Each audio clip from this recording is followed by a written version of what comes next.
Müəyyən yaş dövrünə qədər uşaqlarda, 15-16 yaşa qədər olan uşaqlarda və bunlar məktəbli hesab edilir. O uşaqlarda aqressiyanın, aqressiv münasibətlərin, pozucu emosional davranışların heç birinin mahiyyəti sosial internet resursları, oyunlar, internet deyil. Ümumiyyətlə, sadəcə olaraq bu insan psixologiyasına xarakterik bir haldır ki, insan özünün eləməyə borclu olduğu bir şeylərdən imtina eləmək üçün dərhal bəhanələr gəzir. Və o bəhanələr də sosial mühit, ictimai münasibətlər və dövrün tələbinə uyğun vasitələr. Və bu valideyn insan psixologiyasıdır. Ona görə də dərhal ki, mənim günahım yoxdur. Mənim uşaqlarımı və yaxud digər uşaqları sosial internet resursları və bunlar pozur deyək də. Əslində bunların heç birinin insan psixikasına dağıdıcı təsiri yoxdur. Yora bilər, yorğunluq əmələ gətirə bilər, insanların meyl və maraqlarını dəyişə bilər, uşaqlarda təhsilə qarşı münasibəti dəyişə bilər və tərbiyəsində rol oynaya bilər. Amma aqressiyada tamamilə bunun rolu demək olar ki, çox azdır. Və aqressiyanın təməlində dayanır nifrət, qəzəb və məyusluq. Bunlar dayanır və bunları isə insan psixikasında 17 yaşa qədər, düzdür, 17 yaşdan sonra insanlarda nifrəti, sosial münasibətlər də yarada bilər, ailə münasibətləri, özünün ünsiyyət olduğu insanlar yarada bilər. Amma 17 yaşına qədər, ilkin uşaqlıq yaş dövründən, pubertant yaş dövrünə qədər uşaqlarda qarşılıqlı münasibətlər o qədər güclü deyil. Dostluq hissləri, öhdəliklər o qədər güclü olmadığına görə bu ailədən gəlir. Həmin o aqressiv uşaqlar ya psixi prosesləri normal olmadıqda, psixi proseslər nədir? Anlama, qavrama, dərk etmə, təfəkkür, nitq və s. Bu idrak prosesləri, psixi proseslər, xassələr, halətlər, onlar yaş dövrünə uyğun normal inkişaf etməyəndə, anormal formada inkişaf edəndə, bu bir, yəni nevroloji və psixoloji qüsur olanda, bu bir. İkincisi isə ailədən gələn qəzəb, uşaq ailədə özünə qarşı qəzəb hiss eləyir və yaxud ailə üzvlərində bir-birinə qarşı qəzəb hiss eləyir və yaxud uşağın özündə qəzəb var. Qəzəb yarananda... Kopyalayırmı uşaqlar? Qismən kopyalayır. Bax, bilirsiniz, belə bir tendensiya, belə bir fikirlərlə bəzən cəmiyyətdə bəzi mütəxəssislər deyək də, mən bəzi dırnaqarası mütləq qeyd edirəm ki, onlar insanların düşüncələrini dəyişirlər ki, övlad uşağını, əgər ata siqaret çəkirsə, uşaq da siqaret çəkəcək, atanın davranışı uşaqda da onu sirayət edəcək. Bu o qədər doğru deyil.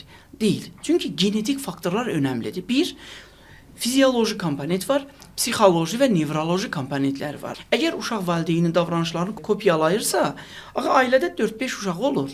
Bu 4-5 uşaqda nəyə görə eyni olmur?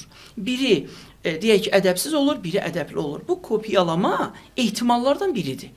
Yəni, uşağın əxlaqında, davranışında, təhsil seçimində, vicdanlı, vicdansız olmasında valideyn nümunəsini kopyalama ehtimallardan biridir. Amma ən vacib münasibətlər sistemidir. Münasibətlər.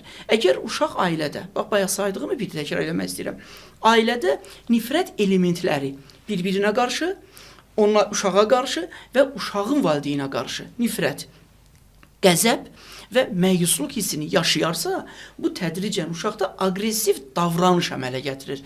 Amma əslində aqressiya psixi prosesdir, emosional halətdir. Bu bütün insanlarda və heyvanlarda olduğu kimi normaldır, olmalıdır. Aqressiv davranış. Amma aqressiv münasibət dağıdıcı, özünə və ətrafdakılara dağıdıcı nifrət hissi ilə və məqsədli. Qarşısına plan qurur, məqsədli mən buna zərər yetirəcəm. Baxın, aqressiv münasibət uşağın ailə mühitində formalaşır, amma ailədə icra ola bilmir. Ailədə dar çərçivədir, atanın, ananın uşağa nüfuzu var, rəğbətləndirdiyi kimi cəzalandıra da bilir və uşaq ailədə təhlükəsizlik, güvən və bunlardan qorxur. Yəni, atam mənə sevməz, əşya almaz və s. və s. O cəmiyyətə çıxdıqda isə uşaq, həmin o ailədən gələn, bəzən genetikada rol oynayır, psixi proseslərdə.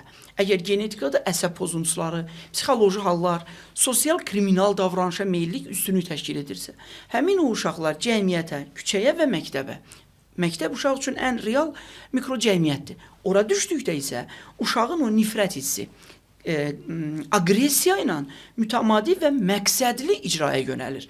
Çünki məktəbdə bütün uşaqlar, sinif yoldaşları, digərləri uşağı valideyni kimi davranmır. Əgər o uşağın pis bir hərəkəti varsa, onun saçını sığallamır. Qarşılıqlı reaksiya verir. Cavab reaksiyaları verir. Bunun aqressiyasına qarşı digər uşaq isə tabi olmazlıq göstərir. etiraz edir və həmin o uşaqlarda psixi problemlərdə, nevroloji problem, qüsurda, inkişafda qüsur varsa, idrak proseslərində qarşılıqlı bir-birini əvəzləməyən sağlam psixi proseslər yoxdursa, onlar dərhal öz nifrətlərini aqressiya ilə icra etmək üçün vaxt, zaman, fürsət gözləyirlər.